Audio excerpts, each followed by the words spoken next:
Aquí me olvidé. ¿Qué tal? Muy buenos días, amigos nuestros. Gracias. En verdad, muchas gracias por acompañarnos como cada viernes en este programa panóptico que acostumbramos a hacerlo a las 12 del día, pero hoy, para ganarle a las fallas del internet, lo estamos haciendo un poquito más temprano. Hoy vamos a abordar un tema que ha causado ámpula debido al largo silencio y ostracismo en que estuvo metido por allá el expresidente de la República, Ernesto Zedillo Ponce de León. Y hoy, tan a la mano hoy, en las cuales las relaciones políticas, económicas y sociales con los Estados Unidos de Norteamérica han estado tensas, aparece nuevamente dándose a conocer como lo que es vendepatrias, apátrida y al servicio de los intereses de los capitalistas. Este tipo que le debe muchísimas explicaciones a la República, a los mexicanos, y que llegó a la primera magistratura del país gracias a una desgracia ocurrida, a un magnicidio perpetuado desde las entrañas del poder. Mataron a Luis Donaldo Colosio y es ahí donde este tipo se cuela para ser presidente de la República. Desde ahí ya mostraba los síntomas de cuál iba a ser el color y el tenor de su mandato. Vamos a más adelante a nombrar una serie de sucesos catastróficos para este país que ocurrieron durante la gestión sexenal de este tipo despreciable, de este mexicano por nacimiento y por equivocación, porque lo que menos quieren y lo que menos tienen es amor por la patria. Me acompaña gentilmente en la conducción, pero además permitiéndome entrar en su hogar y a su estudio aquí de esta Biblioteca León Trotsky, nuestro querido amigo y compañero Mario Hernández Sandoval, periodista con toda la barba y con la gran experiencia de más de 40 años ejerciendo periodismo. Mario, muy buenos días y muchísimas gracias. Buenos días, César. Pues mira, hoy me puse gorra porque me daba envidia que tú siempre venías bien elegante con tu gorrita, entonces me puse hoy la de Panóptico, la de Panóptico. Que por cierto, esta fue una donación que nos hizo el licenciado Álvaro Ramírez Mendoza, nuestro querido amigo Álvaro, propietario de la empresa Bioinsumos del Caribe. Y sí, efectivamente, vamos a hablar de un hijo de puta bien hecho. No hay palabras más elegantes que esta. Hablamos de Ernesto Zedillo, que como ya lo dijo César, gracias al asesinato de Donaldo Colosio Murrieta, él asume al poder. Y su sexenio se caracterizó por asesinatos, por encarcelamientos, por estar la familia de su esposa, Nilda Patricia, por estar vinculada al cártel de las anfetaminas del estado de Colima. Y por si fuera poco, quizá nuestros hijos y nuestros nietos y nuestros bisnietos todavía sigan pagando el famoso Fobaproa, que no fue otra cosa que quitarle dinero del pueblo de México para rescatar a los banqueros. ¿Qué te parece? Sí, desgraciadamente, Mario, ya dijiste en muy pocas palabras ahorita lo que representó el sexenio sangriento y fatal de este desgraciado, que como digo y reafirmo y confirmo, de mexicano solo tiene el nacimiento, porque lo que le faltó a este tipo fue verdaderamente hacer cumplir el bienestar para la familia, que fue su eslogan de campaña, pero nunca nos aclaró que era bienestar para la familia presidencial, la de él y la de sus allegados, porque el bienestar para la familia mexicana jamás llegó. dentro de los logros, entre comillas, que más que logros fueron desgracias para el pueblo mexicano, está el haber sido el artífice del rescate de la deuda de los millonarios de este país, llamado Fobaproa, a quien Andrés Manuel López Obrador llamó Robaproa. Hoy, generaciones y generaciones de mexicanos seguirán pagando este dinero del rescate de las deudas multimillonarias de varios que hoy se ostentan como los más ricos de México, que en ese momento tenían una deuda histórica y que fueron atendidos generosamente por este desgraciado que tenemos en pantalla. Hay que recordar que inmediatamente que asume la presidencia de la República, provoca el famoso error de diciembre, en la cual se tiraban la bolita él y el expresidente Carlos Salinas de Gortari. Haya sido como haya sido, sucedió en su sexenio, en el cual se sumió en la más absoluta de las miserias a una gran parte de la sociedad mexicana, creando infinidad de pobres y cinturones de extrema pobreza a lo largo y ancho de este país. Hay que recordar que este despreciable tipo fue el autor intelectual y el que dio la orden para que se llevaran a cabo esas matanzas como la de Acteal, que no fue ningún acto de justicia ni ningún acto de defensa de la soberanía nacional, sino que fue un artero crimen en el cual asesinaron a hombres, mujeres y niños en ese famoso episodio llamado la matanza de Acteal.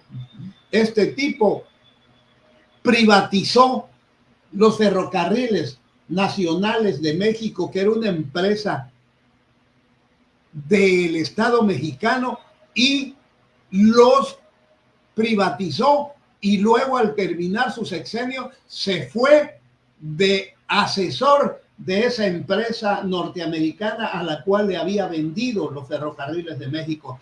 Este tipo, y en el cual no hubo ninguna voz discordante de todos los que hoy se desgarran las vestiduras y atacan al gobierno de la República con la famosa reforma judicial. Este tipo se dio el lujo de disolver la Suprema Corte de Justicia y nombrar magistrados a modo.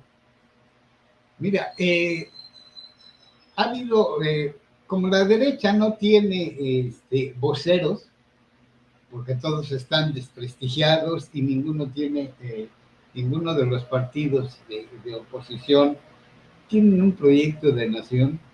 Bueno, tuvo que venir este señor Ernesto Zedillo Ponce de León, doctor en economía por una universidad estadounidense, vino a hacerse la víctima, hacerse el héroe. Para mí, podría ser el rey de los cínicos. Dijo que él, en cartas publicadas criticando a la presidenta Sheinbaum, ya lleva varias, porque la presidenta a través de la mañanera le ha contestado. Y este tipo dice que él instauró la democracia y lo que hoy tenemos es una tiranía, ¿no?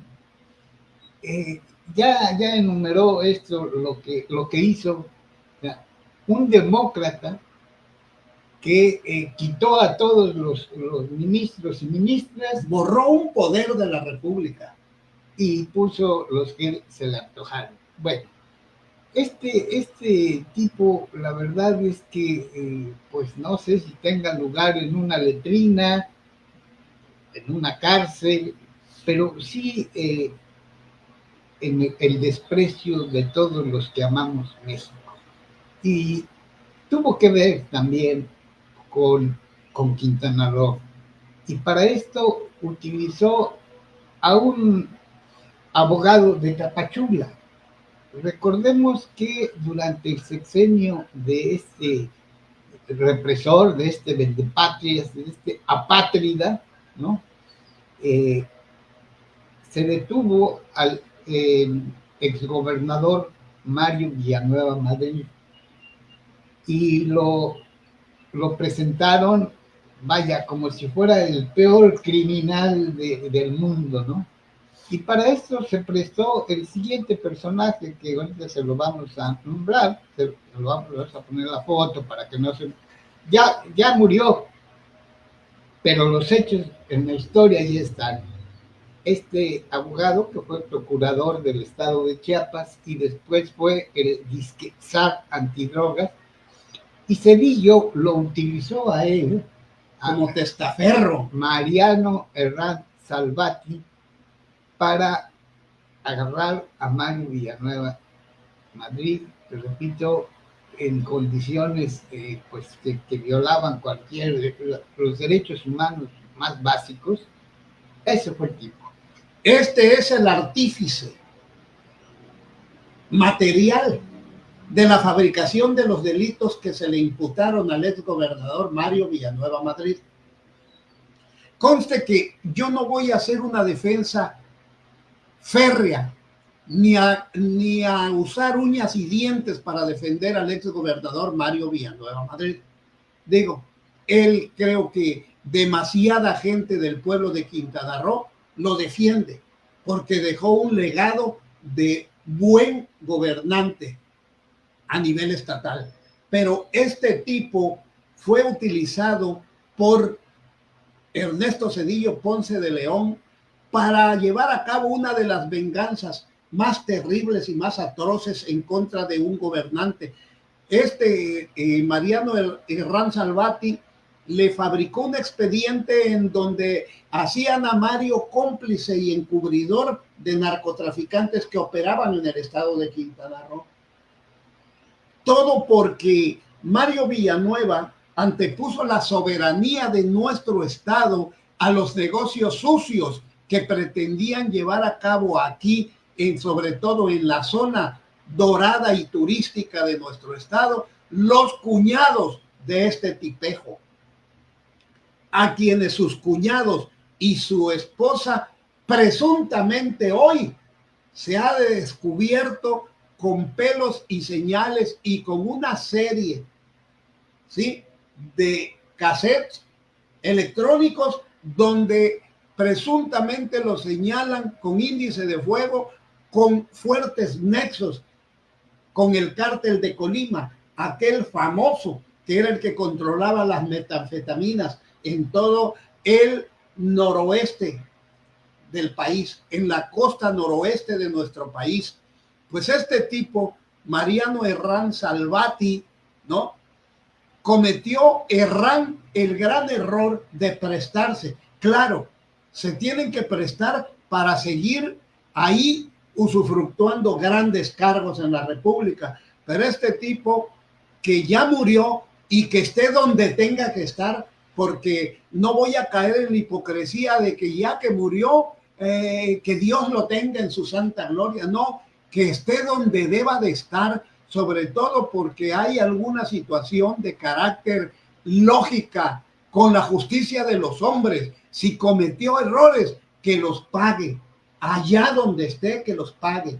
Porque no hay por qué hacer uso de los eufemismos cuando hay tipos de esta naturaleza que fueron nombrados zar antidrogas. Y al final de su vida fue descubierto que tenía fuertes nexos con la delincuencia organizada. Hágame usted favor, la iglesia en manos de Lutero. Voy a mencionar dos hechos que respaldan lo que estamos afirmando. Uno, en la mañanera estuvo el que está al frente del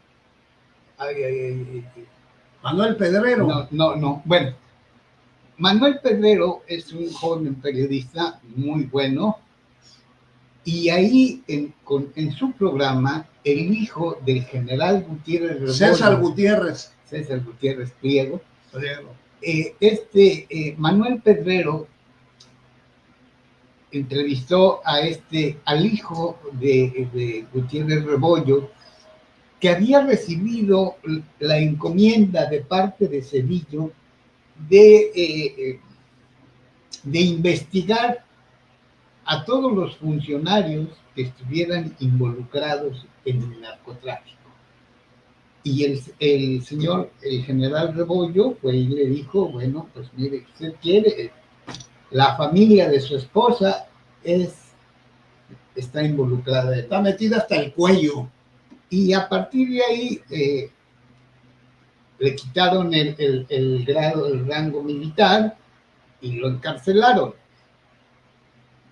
Este abogado que hoy es aspirante a ser ministro de la Suprema Corte de Justicia entregó ahí a Pedrero, a este joven periodista, le entregó más de 10 cassettes de esos antiguos para ser grabados. Para ser exactos, 11 cassettes existen de esto. Como respaldo de lo que estaba afirmando. Y en la mañanera, Pedrero fue y solo llevó uno. Dijo, aquí está el testimonio de que la esposa, los familiares de la esposa de Zedillo estaban involucrados con el rey de las anfetaminas, como se le nombraba. Con los Amezcua. Y el otro es de apellido Casanova, que sustituyó a Nieto en las investigaciones. En la UIF. En la UIF. Este viejísimo militante de izquierda leyó párrafos de un largo expediente sobre cómo fabricaron el famoso Cobarcoa y le entregó la documentación a la presidenta Claudia Sheinbaum. Sí, yo creo que este señor, hablando directamente de Ernesto Zedillo Ponce de León, no había sacado la cara, mucho menos la voz, durante el tiempo en que estuvo ya como expresidente. Incluso esporádicamente, de vez en cuando, en el sexenio de Andrés Manuel López Obrador, dijo por ahí alguna que otra cosita, pero nunca como antes, en estos días, se ha tratado de aventar a la yugular del gobierno de la República, minimizando el trabajo y los hechos que está llevando a cabo la doctora Claudia Sheinbaum. Sí, creo que la doctora Claudia Sheinbaum Pardo, con todo y los errores que se le quieran atribuir, está haciendo un trabajo de dignificación y respetabilidad hacia el Estado mexicano. Ha sabido llevar a cabo las negociaciones tan tensas, sobre todo como una persona considerado como muy, muy difícil, ¿sí?, de tratar, como es Donald Trump, y ha sabido conducirse, utilizar los términos, las frases y la oratoria pertinente para no poner en riesgo la seguridad del Estado mexicano. Ha tenido que hacer algunas concesiones en el estira y encoge, porque hay que recordar que a nivel estadistas hay negociaciones diplomáticas que se tiene que aflojar en un momento y apretar en otro.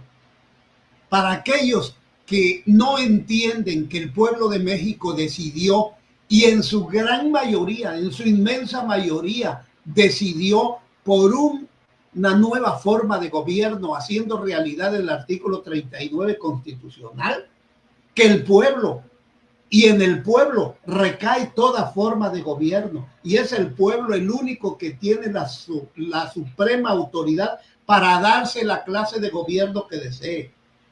Y que hoy por hoy, al verse despojado de privilegios, de componendas, de cochupos, de alianzas corruptas, de favoritismos, esta gente enquistada en el PRI y el PAN de la vieja guardia, hoy atacan con todo, incluso recibiendo órdenes terminantes de aquellos ultraderechistas extranjeros que no dudan en estar ataque y ataque con el fin de derrocar a un gobierno legítimamente electo por la inmensa mayoría del pueblo de México. Este gobierno que hoy tenemos, si el de Andrés Manuel fue legítimo, este es súper legítimo porque lo avalaron más mexicanos, más millones de mexicanos que el que avaló a Andrés Manuel López Obrador. Y esa es una señal indiscutible de que el pueblo de México los conoce, sabe quiénes son estos tipos. Y para aquellos que todavía dudan y atacan al gobierno pasado de Andrés Manuel López Obrador, quiero decirles que ha sido el hombre más investigado en la historia de México y hasta ahorita no se le encuentra nada. Le han buscado adyacentemente lo de sus hijos, lo de sus familiares, y le buscan por todos lados, pero al señor no le han encontrado absolutamente nada de propiedades, de alianzas mafiosas, de corrupciones con propiedades exorbitantes. Y estos tipos, tanto Fox, tanto Salinas, tanto Calderón, tanto Peña Nieto, como este desgraciado, sobrarían motivos para tenerlos en la cárcel, porque han sido y serán verdaderos delincuentes de cuello blanco. Lástima que a nuestro presidente Andrés Manuel López Obrador le dio frío para proceder en contra de estos tipos. Si no, estos tipos no estuvieran hoy vociferando y atacando al gobierno de la República, estarían en lo más frío y recóndito de una mazmorra, que es a donde les corresponde estar. El marihuano de Fox, imagínate tú nada más, el borracho de Calderón, imagínate nada más, el beodo. Dicen que en una clase le dijeron, porque estaba dando clases en España, y le preguntaron unos alumnos, ¿qué es derecho, profesor? Derecho es sin hielo, sin agua, sin coca, así nada más. Imagínate nada más los memes que le hacen a este señor. Así está Peña Nieto, otro tipo que tiene una cola enorme que le pisen. Salinas, que fue de los protectores de los narcos junto con su hermano, que su hermano era el que le veía los negocios sucios, por eso estuvo en la cárcel. Y a quien le señala mucha gente del pueblo de México, a Salinas como el autor intelectual en la muerte de Luis Donaldo Colosio Murrieta, y debido a ese desgraciado e infausto suceso, este tipo, que no se me olvida que en el debate presidencial, el ex jefe Diego, que era candidato del PAN, le dijo: usted no tiene derecho a estar aquí. Usted está hoy enarbolando la bandera del PRI gracias a una desgracia provocada por su mismo partido, y en la cual incluso usted debe de estar bien enterado de los sucesos que acaecieron en torno a la muerte de Luis Donaldo. Se lo dijo en su cara. Fue cuando creció enormemente la popularidad del jefe Diego, pero como es un mafioso el jefe Diego, después se vendió, ¿sí? Y claudicó y arrió banderas cuando mucha gente del pueblo de México creía que el PAN iba a ganar por primera vez. Este tipo que tenemos en pantalla, que negoció de forma corrupta y mafiosa con el PAN y el PRD la supuesta alternancia concertada ya bajo los mismos términos Con Clinton. con Clinton. Pedir dinero prestado. Y hay que recordar, Mario, que este tipo, por un lado, negociaba con las cabezas del PRD y por el otro lado daba la orden y misericordia de asesinar perredistas a lo largo y ancho del país, y la desaparición forzada de cientos y cientos de ciudadanos que no concordaban en ideales y en convicción con este tipo. Monstruoso, monstruoso, porque entre más estudiaron, más monstruosos se volvieron en contra de su propio pueblo. Bueno, seguramente que usted está viendo a un hombre pues ya de edad, de traje, limpio, impecable. Bueno, yo lo que veo es un arrastrado, veo un reptil al servicio de los intereses de Estados Unidos y en particular de Donald Trump, y en lo interno al servicio de los partidos de derecha y de la oligarquía. este reptil que sigue cobrando su pensión vitalicia, tuvo las fauces cerradas cualquier cantidad de años. Y qué casualidad que justamente cuando hay una situación un poco ríspida, porque México no se deja avasallar su soberanía por un supremacista presidente norteamericano, es cuando abre sus fauces para venir a decir que tenemos una tiranía. Creo que sus lentes que queda es este cocodrilo con respecto al cocodrilo, al reptil. Creo que no ve bien, porque lo que estamos construyendo en México pues es un nuevo concepto de democracia, no el que ellos tenían. Y con esto yo cierro mi participación con este tema. No, y recuerdas tú que un ultraderechista también en su momento, hoy ya fallecido, famoso escritor premio Nobel peruano, calificó los gobiernos priistas como la dictadura perfecta. Sí, Mario Vargas Llosa. Era una dictadura perfecta, disfrazada de democracia, en la cual cuántos y cuántos desaparecidos y presos políticos no hubo. Y no hubieron con estos tipos. De veras que da temor de que puedan avanzar en sus aviesas intenciones de desestabilizar a un gobierno que hoy por hoy está tratando de darle mejoras económicas, políticas, sociales, de sobrevivencia al pueblo de México. Hay errores y los va a seguir habiendo, porque quienes gobernamos somos humanos. Y digo quienes gobernamos, yo no gobierno ni mi vida propia, pero hablo como la gente del gobierno, quienes gobiernan. Creo que hoy están tratando de establecer un nuevo tipo de democracia en nuestro país, y una democracia que se base en la mayor concurrencia política y social del pueblo de México. Hay todavía mucho que perfeccionar, claro que sí, lo veo, no soy miope, no me hago al pentonto. Hay muchas cosas todavía por perfeccionar en esta búsqueda incansable de la democracia. La democracia entendida como el poder del pueblo, entendida como el respeto absoluto a los derechos humanos, entendida como la vivencia y sobrevivencia dentro del Estado del respeto absoluto de las leyes. Vivir en un Estado de derecho en donde la corrupción y la impunidad cada día vayan siendo desterradas de este país, porque esas dos caras de la moneda da lugar a que al crecer una, inmediatamente crece la otra. Si crece la impunidad porque no se castiga a la corrupción, crecen conjuntamente, avasallando y estrangulando todos los índices de vivencia del pueblo de México.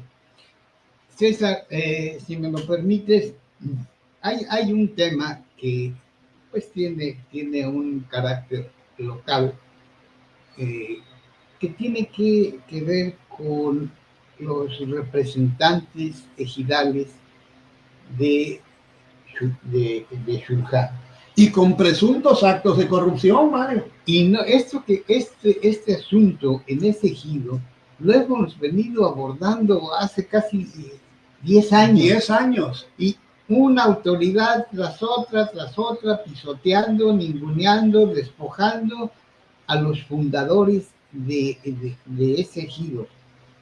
Adelante, tú que tienes. Bueno, Mario, pues nuevamente sale a colación la arbitrariedad, sobre todo la arbitrariedad basada en amenazas de desconocimiento y de expulsión de grupos de ejidatarios que lo que piden, lo que exigen dentro del marco de su derecho constitucional y ciudadano es una auditoría y cuentas claras al interior de ese núcleo agrario tan importante en el desarrollo progresista del sur. Aquí hay que recordar que Juan Saravia es uno de los ejidos más ricos en el sur de nuestro país. Tiene unos bancos interminables de material pétreo, mismos que han estado siendo usufructuados por caciques que se han adueñado del ejido, en donde hoy, al margen de toda normatividad agraria, con la complicidad en muchas ocasiones del Tribunal Agrario y de la Procuraduría Agraria, se dan el lujo de nombrar al sucesor directamente en asambleas amañadas, en asambleas en donde le pagan a testaferros, a vagos, a vividores, les pagan para que vayan a pasar lista y contesten presente por aquellos que no asisten a la asamblea, dándoles un quórum que no existe, que es fantasma, pero que hoy, desgraciadamente, eso ha venido en desdoro de mucha gente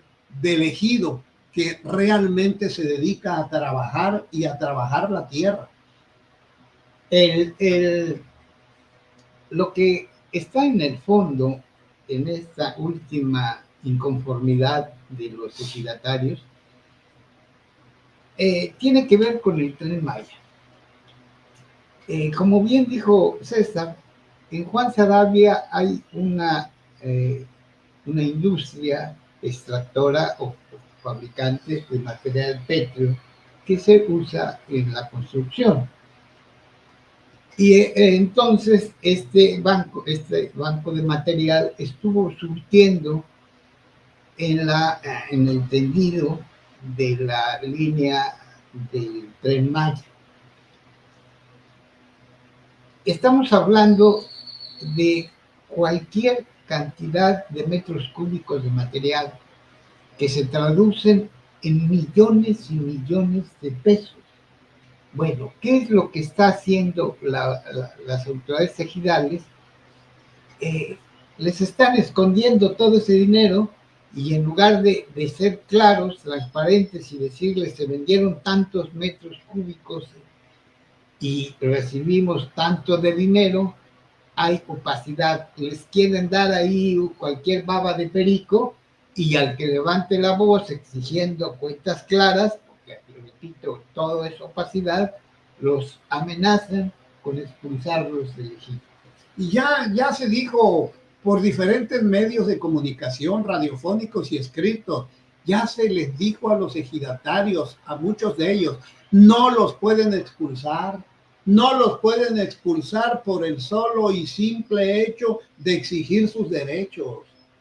Aquí, Mario, nos remitimos tú y yo a cuántas y cuántas veces hemos lanzado el grito de intervención de las autoridades competentes para poner a cada quien en su lugar. Si las autoridades ejidales de Calderitas, del Ejido, la Península, de Santa Elena, Subteniente López, de Juan Saravia, de Aromerino, están actuando de manera fehaciente, leal, honrada, transparente, tan tranquilo con que se demuestre y pongan a cada quien en su lugar, porque precisamente es la obligación que tienen de servirle a sus compañeros ejidatarios afiliados a esos núcleos. Esa es la obligación que tienen. No les dan el mandato para que escondan cifras, para que hagan negocios en lo oscurito, para que les escondan ganancias que deben ser repartidas entre todo el núcleo agrario, Mario. Definitivamente, ¿sabes qué? Se han convertido en cacicazgos ejidales, ya no en núcleos llamados Ejido Calderitas, Ejido Santa Elena, ya no, ya son cacicazgos ejidales en donde un grupo se aprovecha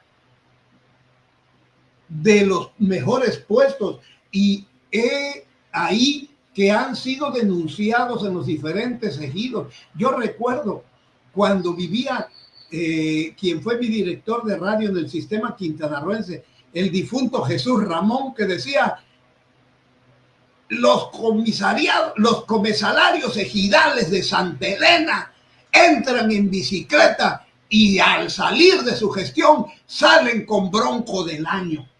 Una muestra indiscutible desde que hace años ya existía este saqueo indiscriminado, esta manera de lesionar los intereses de todos los ejidatarios, pero hay gente muy lesionada en el ejido, hay ancianitos que andan ahí mendigando unos pesos para comprarse una medicina, Mario.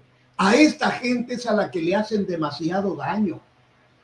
Y es así como unos pequeños grupos de veras pasan por la dirigencia de los comités ejidales y salen millonarios.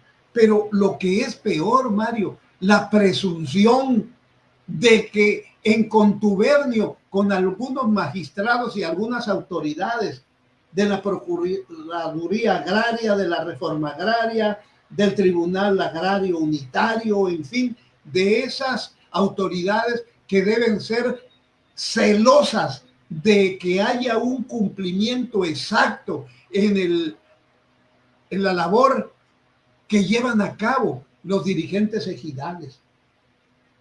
Pero les es más fácil a veces recibir mordidas, recibir cochupos, recibir un pedazo de tierra privilegiado, Mario, a veces hasta en lugares que colindan con la laguna, con el río, con lugares que tienen potencial turístico a desarrollar después. Mire, ya que dijiste eso, con eso termino. Recordemos que se atrevieron, hay un balneario que se atrevieron a espaldas de todos los ejidatarios a rentárselo a un italiano. Se atrevieron a abrir, porque sobre todo las mujeres salieron a protestar, porque ahora tenían que pagar, y entonces cerraron la puerta. Bueno, estos tipos, las autoridades ejidales, se atrevieron con una maquinaria pesada, a abrir un acceso alterno, donde incluso derribaron vestigios arqueológicos. A eso se atreven y nadie, ninguna autoridad, todos parece que están recibiendo algo o les hablan bonito en la oreja o no sé qué, pero el chiste es que el saqueo, la opacidad y la impunidad sigue imperando en este ejido. Pues tal parece que la anarquía y la ley del más fuerte, porque el dólar es verde y es más fuerte que el verde que hay. Y el poder del dinero ha hecho que muchos ejidatarios desistan de la lucha.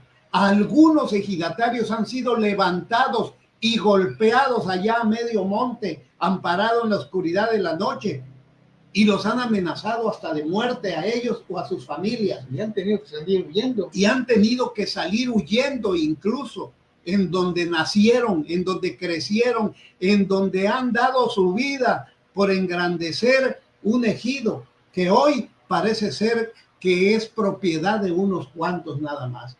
Y así, amparados en esa impunidad, no ha habido autoridad en absoluto que diga, se acabó la diversión, llegó la ley y todo mundo marcha dentro del Estado de Derecho. No, incluso, Mario, cubrimos un evento en donde en ese entonces hasta el presidente municipal en turno acudió al balneario El Chorro. ¿Sí? Y delante de él, el comisariado ejidal y el italiano ese corrieron a las señoras que lo único que iban a hacer era vender sus albutitos, su fruta picada, sus mandarinas, sus naranjas, al escaso público que llegaba ahí, pero como es un lugar paradisiaco de afluente del río Hondo, pues eso está en proyecto de desarrollo potencial turístico y por eso se lo dieron en comodato a un italiano. Hazme el favor, a un extranjero, cuando debió de administrarlo elegido como propiedad de todos, y las mujeres, las damas de Juan Saravia, que aún habiendo nacido ahí, tienen el derecho de entrar y salir, porque hay que recordar que los ríos, las lagunas, las playas son propiedad federal.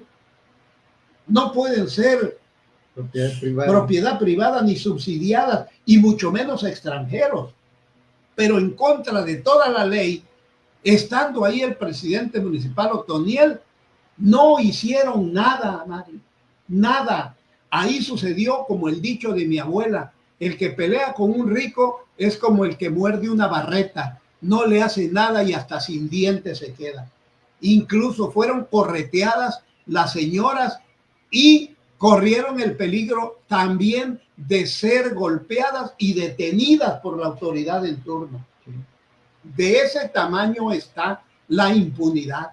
Es a lo que hacemos nosotros el comentario. ¿Cuándo vamos a vivir verdaderamente en un Estado de Derecho? ¿Cuándo se va a obligar a quienes tienen la obligación de servir a sus congéneres, a sus conciudadanos, a sus compañeros? ¿Cuándo se les va a obligar a servir con probidad? Porque la gente se acerca a una urna y ahí deposita su esperanza, deposita su fe, deposita todo su buen corazón en aras de elegir a alguien que verdaderamente vea por todos y cada uno. ¿Cuándo? ¿Hasta cuándo, Mario? Ahí está, aparece en los diarios de circulación aquí estatal, aparece la denuncia, y los ejidatarios, pues el consejo que les podemos dar es de que no pueden ser expulsados, no pueden expulsar a 10, 15, 20, 50 ejidatarios que estén en contra. Mientras tanto, la permisividad, la corrupción, la impunidad, la protección a ciertos grupos de dirigentes que no se conducen con la honradez exigida para desempeñar ciertos cargos. ¿Hasta cuándo la autoridad va a permitir que siga esto? Hasta que el agua llegue al cuello o se tiña de rojo el agua de esos ejidos, porque el día de mañana tanto crece la efervescencia, el odio, el rencor entre ellos mismos, que se van creando grupos antagónicos, y no faltará quien encienda un fósforo en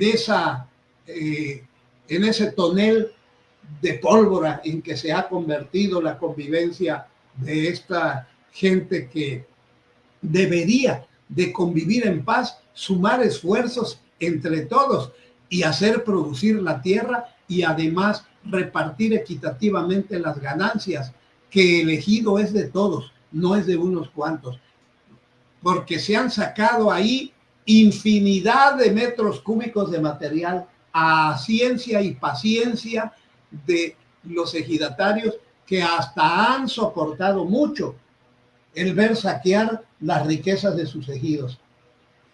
Yo me despido del programa en esta emisión con un añadido más cometido por otro presidente del comisariado.